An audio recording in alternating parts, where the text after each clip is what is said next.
na pilit natin. Tinambong nilagay nila sa pondo ng Department of Public Works. Ayun.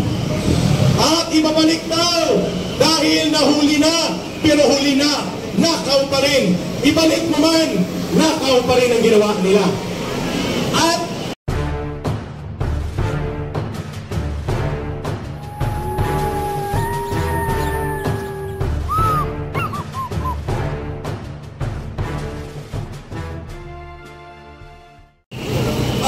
okay guys, ayan no, magandang tanghali mga bayan no. Ang oras natin ay 11:42 ng umaga mga bayan na tanghali. Ayan, so ito na ngayon yung tao ngayon dito sa Idsa Shrine mga bayan. Lalo na hong dumarami no. Ayan no. kakampi sa Kongreso. Ultimo, yung tinatawag natin ang ganda ng layunin na salita. Ayan mga bayan. Ay, ito na. Yung mga party list, sectoral representation. Ayun o. Ayan mga bayan. Yung mga tinatawag natin, minority sector. So itong oras na to, mas lalo nang dumarami yung mga pumunta rito, no? Ay kasabwat din. Ayan. Ng mga buwaya sa gobyerno. Kaya ang kasabihan, pagka ang presidente magnanakaw, lahat ng ahensya ng gobyerno magnanakaw din. Yun. Tama. Ano pa ba ang kailangan natin patunayan? Yung maharlikapan na lang, 500 billion ang sinabi nila, ito ay gagamitin para tumaas ang ekonomiya at magbigay ng maraming trabaho sa mga ordinaryong mamamayan. Ilang taon na nakalipas, may balita ba tayo kung ano ang nangyari sa maharlikapan na yan? Ito hong gold reserve natin sa Central Bank. Na ito hong gold reserve natin, minamandato ho. Dapat meron tayong reserve target ng mga ginto para kung magkaroon ng krisis sa ekonomiya, meron tayong mapaghuhugutan. Pagkatapos nakawan, ang maharlikapan nagbenta ng 25 tonelada ng ginto. Meron ho bang nakakaalam? Meron ho ba silang ibinigay kung ano ang nangyari dito sa ating reserve gold natin? At yan ay 129 billion pesos na krimen na dapat singilin ng taong bayan kay Marcos. Etong si Secretary Recto, wala nang ginawa kung hindi silipin kung saan may pera ang ahensya ng gobyerno at yung pera ng gobyernong yan nilalagay nila. Maninilip na, mangungulimbag pa itong gobyernong Marcos na ito. Yung PhilHealth natin, 89 billion yung PhilHealth na dapat ang mga mabayan, yung mga dumadap mga motor mga sasakyan mabayan, no? Ayan, nagbubusina sila. Ano ang ginawa ng PhilHealth natin? Tinambong nilagay nila sa pondo ng Department of Public Works. Ayun. At ibabalik daw dahil nahuli na, pero huli na, nakaw pa rin. Ibalik mo man, nakaw pa rin ang ginawa nila. At ano pa kung pa mga katibayan kung sinasabi nila makasalanan ang VP Presidente, tugisin natin. Magkano ba ang tinutugis nila sa Vice Presidente natin? Diba 125 plus million ang confidential fund. At cleared 3 times ng Commission on Audit. Ano sinasabi ni Saldico noong iniimbestigahan ang confidential fund ni Presidente, Vice President? Ang sabi niya, accountability dapat ipaliwanag niya sa Congress kung saan napunta yung 127 million. Kay Saldico, Kaprani, 13 billion! Ngayon, 13 billion kay Saldico pa lang! putang ina mo, Saldico! Yun.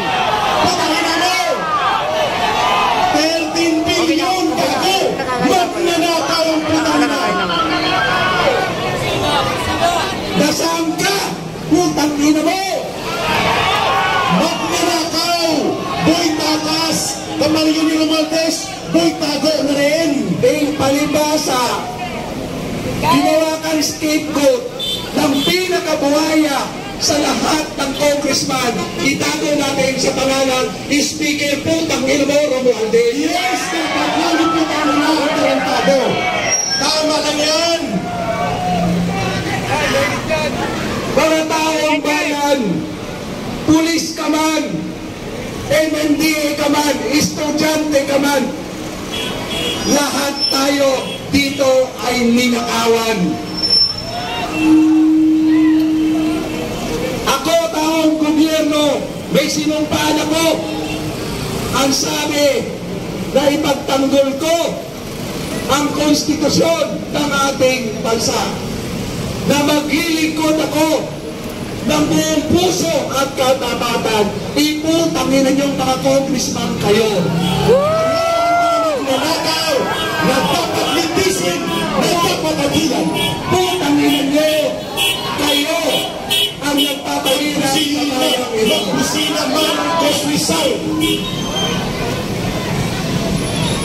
Dito lang sa Quezon City, pinatunayan ni Mayor Joy Belmonte Ayun na! kung magkano ang winaldas ng mga congressman ng taga Quezon City. Magkano ka? 17 billion flood control project. Wow! Mga magnanakaw! Pinapagtakpan pa ni Tito Itbulaga dahil involved ang kanyang inaanak. Wow! 17 billion! Hay na hay! Utang ng mga magnanakaw na to, nagnakaw na ng bilyon-bilyon, gusto pa pasalamatan at palakpakan. Putangin nyo, ang ahang makamura nyo. Napakalutong na mura mula sa taong bayan yun. Taong bayan, kayong mga nanonood dyan, ano pang katibayan ang hinihintay nyo para makiisa kayo, para isagipin natin ang kinabukasan ng bayang ito at para sa susunod na henerasyon. Walang laban sa korupsyon kung walang tinutumbok na guilty. Hindi kompleto ang panawagan, natutulan lang ang korupsyon at nung dinahin ang padarambog kung hindi tutumbukin na ang salaring punong kriminal, walang iba, si Marcos at si Romualdez. Yun ang dapat. Ano ang panawagan ng mga party list nagsabing makabayan? Huwag daw panagutin, huwag daw mag-resign si Marcos dahil ang nakikinabang daw si BP Sara. Mga tarantado sila. Mga putangin ninyo mga komunista kayo, mga komunista at party list kayo. Lilitsunin sila ng taong bayan. Darating yan. Putangin ninyo, 30% ang hinihingi nyo. Saan nyo dinadala ang 30%? Kung hindi, putangin na, ibinaglalaban nyo sa gobyerno. CPP, NDA, NDA kasabot ni Marcos at ni Romualdez. CPP, NDA, NDA kasabot ni Marcos at ni Romualdez. Sino ang nagsasabi? Tayong mga ordinaryong mamamayan ngayon. Sino ang nakikinabang? Divide and conquer, ang sabi nga. Dinidivide tayo. Hanggang ngayon, dapat talaga i-dissolve na ang Congress na yan. Abolish Congress! Abolish dapat ang Congress. Abolish ang Congress. Tao ang Congress na yan. Abolish! Kung saan sila nakikinabang pakinabang, yun ang kinakampihan nila.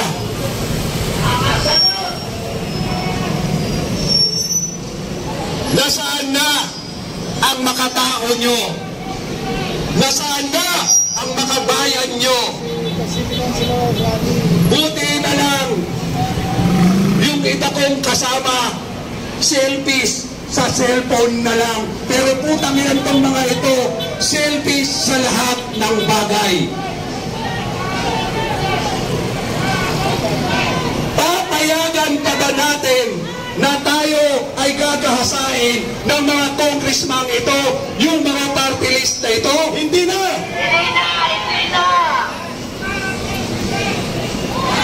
Ayan, nakakalungkot, ginagamit ang kabataan, ginagamit ang mga estudyante, binubulag sa kanilang pampersonal na pakikinabangan.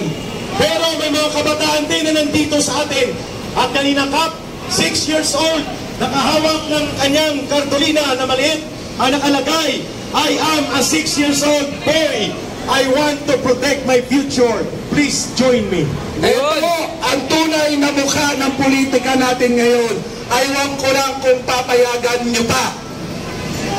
Lahat Yan mga bayan, no? As of 11:52, ito ang programa na dito sa tapat ng Robinson Galleria mga bayan, dito sa may Ortigas. Yan, so update tayo mga bayan. At huwag nyo kalimutan mag-subscribe at i-click ang notification bell para magkaroon kayo ng ulit na update mga bayan. Adios mga bigo, bye-bye. At tabayan natin mamaya. Bye-bye, salamat.